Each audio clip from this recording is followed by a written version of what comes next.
Guys, here's a friendly reminder.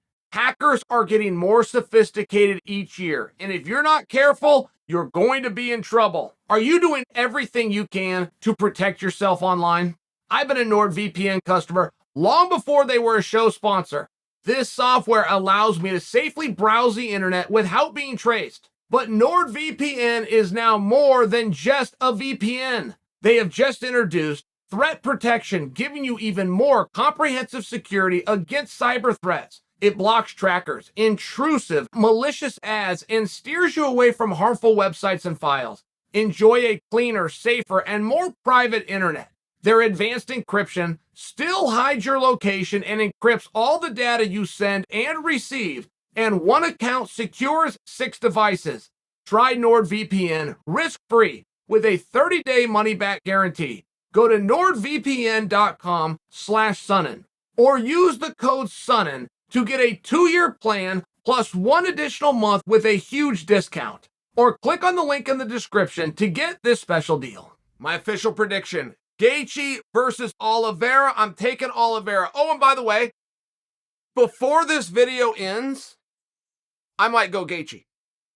I have never, since 1993, my junior year in high school, when I skipped the one and only class of my life with my buddy Jeff Williams and went down to a video store and rented a VHS of something called the Ultimate Fighting Championship, I have never been more on the fence. And I get it that I'm wrong all the time. I get it, you guys even call it the Chael curse. I'm so bad at predicting fights, but I feel it inside. I'm certain that I'm right.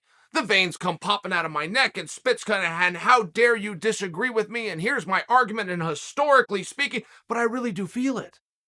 I really do feel it every single time I tell you that. Guys, I haven't the foggiest idea. Here's what you don't know. Let me give you a peek behind the curtain. I have been sitting in this chair for 11 minutes. Before I pushed the green button, I literally said to Miss Emma, reset, I'm not ready. Because I didn't know who I was going to pick. I'm going with Oliveira. Here's my own hypocrisy, okay? I think this is a stand-up fight. And I also think a stand-up fight favors Justin Gaethje. I'm going with Oliveira. How does that make sense? I worry about Gaethje in the later rounds. I worry about Gaethje in the... Gaethje, who has more heart that... Jon Anik refers to Justin Gaethje. You want to talk about heart? Jon Anik refers to Justin Gaethje as your favorite fighter's favorite fighter, which is true. Like, there's only been 2 guys in history that the fellow athletes looked at with a respect going, man, I wish I could fight like you. Big Nog. Big Nog could come from behind. Big Nog could get hit by a train. It didn't make a damn bit of difference. He was coming at you. Big Nog and Justin Gaethje. It's the only 2 guys that go into that criteria. And the reason I bring that to you, you can't fit that description that I just laid out of having heart and having grit and being everybody's I wish I was this tough if you fade. It is 100% the definition. Most guys will reveal that fade 90 seconds in. It doesn't matter if you do it 90 seconds in or you do it 19 minutes in. If you give up, and you don't go into the category of Big Nog and Gaethje. That are 2 of the guys that fight with the most grit and heart in the history of our sport. But I do worry about Justin late. That's true.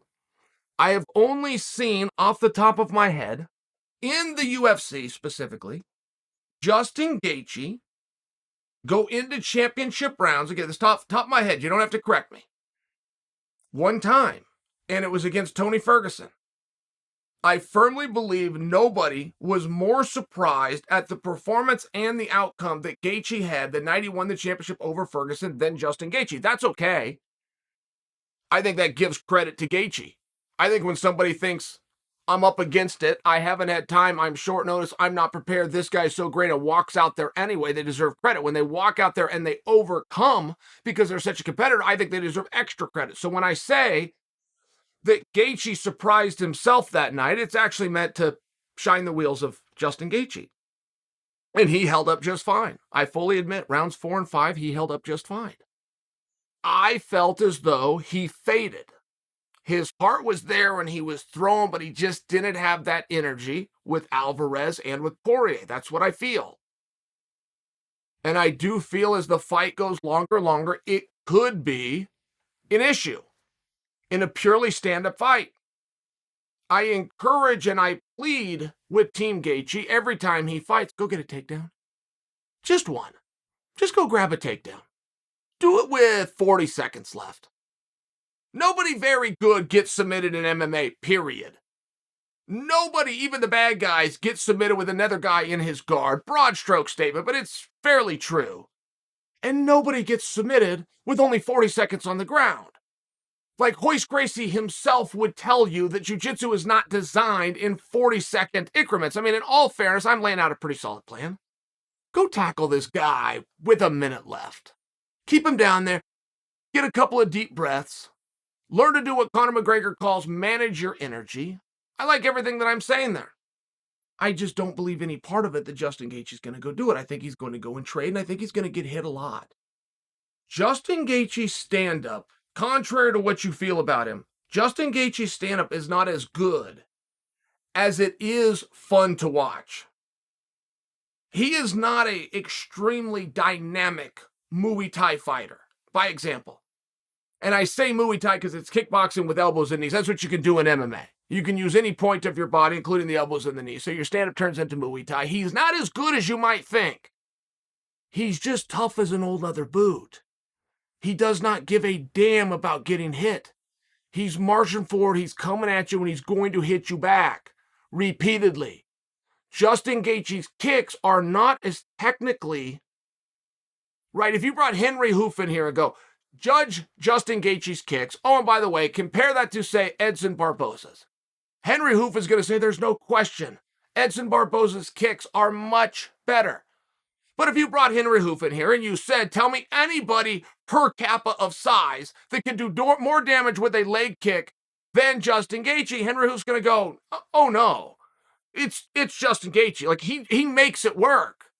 And I only bring that to you because can Gaethje put Oliveira down? Yes, I think so. Can Oliveira put Gaethje down? No, I don't think so. I don't. I think you guys would agree with that. But again, I said I'm predicting Oliveira. How come? It's an accumulation game, for sure. Oliveira has shown heart and grit. Oliveira is a new guy. Oliveira on top of the world does have this momentum. He is out righting the wrongs. Justin Gaethje has no wrongs.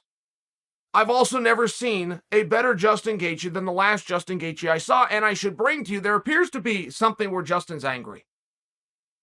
He really does. The way he's speaking and the chip that he has on his shoulder, and the fact that he once held that championship and he doesn't anymore. I mean, this is a man on a mission. I don't think I've given Oliveira a compliment yet, have I? When I compare it to Justin. Why am I picking Oliveira? It just feels as though there is something to that dynamic ability of Oliveira. It does seem as though if you were to talk about the entire body of work, which I do think favors Justin Gaethje, you got great striking with wrestling. Historically speaking, that's a better recipe than great striking with jiu-jitsu. I mean, that is the day-old question, and people are going to fight back and forth on that. But if you wanted to go from 1993 on, great striking with wrestling, right, the Don Fry approach has a lot more wins and a lot more championships than the great striking with the jiu-jitsu. But Justin's not going to use the wrestling. He's going to throw it out. Guaranteed. Everything I just said, you go take him down, there's a minute left, get a couple of breaths. He's never done it. He's not going to do it in this one. I'm extremely confident in telling you that. If I had any level of confidence, some kind of an inside knowledge, I talked with Coach Whitman just by example, we're going to go take him down. I would tell you it's going to be Justin Gaethje. I would tell you to bet everything that you can get anybody to bet, but he's not going to bring those skills. He's just not. Justin's extremely stubborn. So what's Oliveira going to do?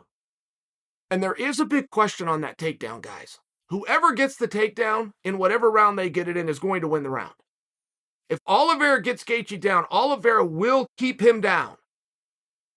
Whether the horn goes off and that's what brings him to their feet, or he keeps him down long enough to steal the round, absent of whatever else consequential might happen. Whoever gets a takedown in a round will win the round. I'm telling you, Justin's not going to go for any, and Oliveira just might grab one. Oliveira's wrestling is not as good as Chandler's, but his transitions are pretty slick. He will surprise you. He will keep you guessing. And Oliveira's not going to go through a plethora. He's not going to go through 8 and 9 and 10 takedowns the way that Chandler, myself, somebody else with a wrestling background would. He's going to go for one. He's got very long arms. And when he chooses to wrap those around your butt and your hips and suck you in, it's hard to deal with. And even if he only does that one time, he's now one round. He only needs 3. It's interesting, guys. I'm staying with Oliveira. I am not going to make a compelling argument as to why. I'm not. I realize that I haven't. He is a little bit more dynamic. I do not worry about Oliveira as much in the later rounds. There's always drama around Oliveira as it pertains to the weigh-in. I know the scale's beaten him twice, and it might have beaten him 3 times. But I also feel like that was old young Charles. I feel like there's something brand new and fresh here. And if I'm going to talk about things that Jon Anik said, that's another point that Jon Anik brought up. That was a kid, this is a man. My official prediction, for reasons unknown, for unspecified reasons, Charles Oliveira.